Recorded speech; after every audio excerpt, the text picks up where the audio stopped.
Hello lovelies, welcome to my Facebook Live today. Today is where am I up to? Day 6 of the challenge, but today is day 5 of 15 days of self-care with Goddess, me in the Goddess Kindled Universe. And what I'm doing is taking you through all the different aspects of what I would take a client through to get to teach you how to build a self-care practice, build a spiritual self-care practice specifically, and help you get into your own story and find out where your blockages are. And and so this is the kind of stuff that I would hold a client through to heal, to own their stories and to let them go. And last video we were looking at owning your story, and we did a little meditation going into the library. Now obviously what we're doing in these videos is just a very brief and general kind of taste of the things that the modalities that I use and the things that I do with clients. And so, in future, excuse me for a minute, just waiting for people to turn up. In future video series, I'll go into more depth into each of the specific modalities that I use. But welcome to 15 Days of Self-Care, lovely one. Today we're going to be looking at ritual. And as I said in the first video, this is kind of a journey up through the chakras, through your energy system. And today ritual ties really beautifully into your sacral chakra. Now your sacral chakra sits just below your belly button, right back there against the spine. Relates to your sexual function, it relates to your boundaries or lack of boundaries, personal boundaries, feelings of self-worth and self-esteem and all that kind of stuff.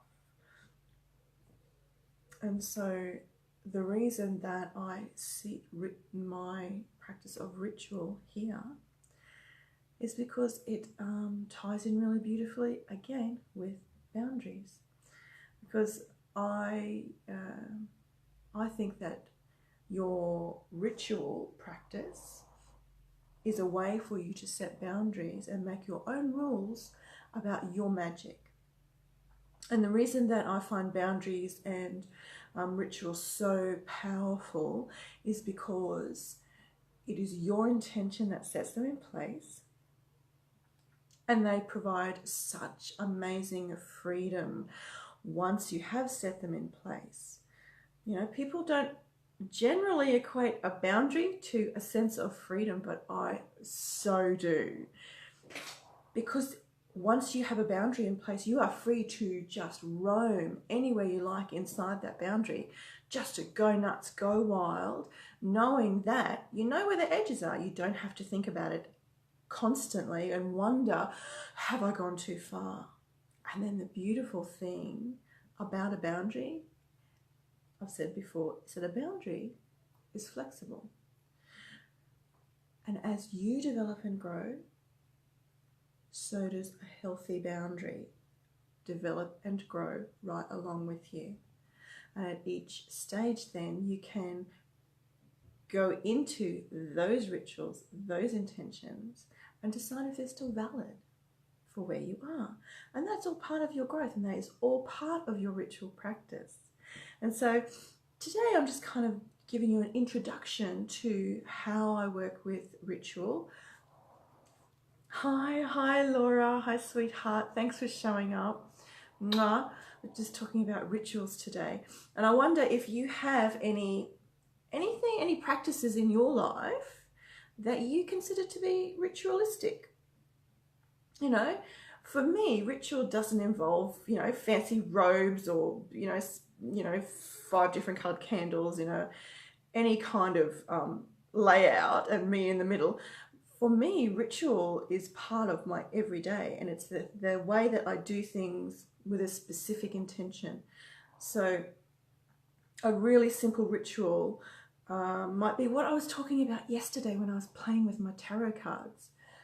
When I want to sit down and do some tarot meditation, which is how I use my cards, I have a way that I do it to get me into the state of mind that is relaxing, that I feel centered and grounded. And so I have things I do. I sit in a certain place, I have a certain cloth, you know, the colors might trigger different things.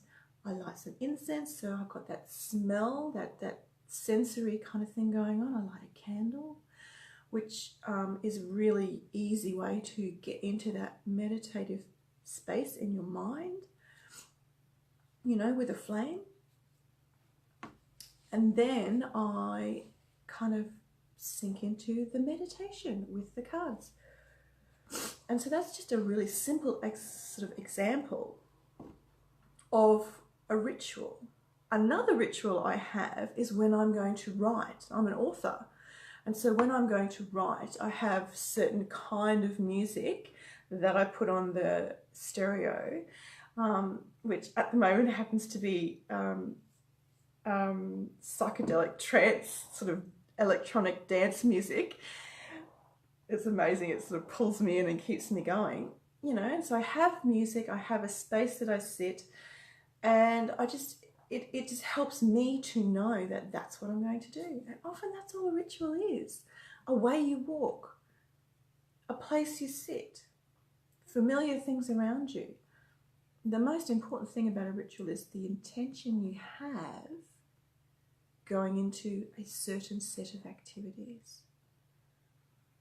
And that is how you create these boundaries, and that is how you make yourself feel safe and hold yourself through, so that when things get difficult or tricky, or you start to grow especially, is when things start to get a bit prickly and can feel uncomfortable, you know that you have these boundaries in place and you are safe. And you're still free to go all the way up to the edges of the boundaries. All the way out to the edges. How often do we set a boundary and then stay right in the center, away from all the edges? Because the edges are scary and that's where the unknowns are. And so I think that when people talk about getting out of their comfort zone, it's not about jumping the boundaries.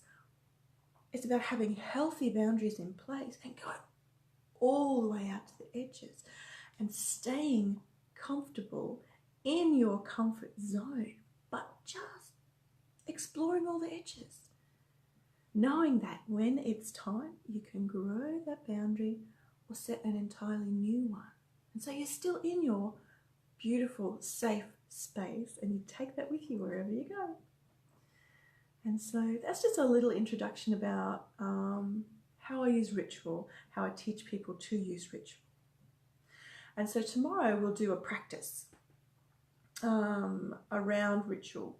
And I don't know what that will be yet, because this is all ad-libbed, flying by the seat of my pants kind of talking that we're doing here. I've got just the bones of an outline, and I'm really enjoying exploring all of these edges with you.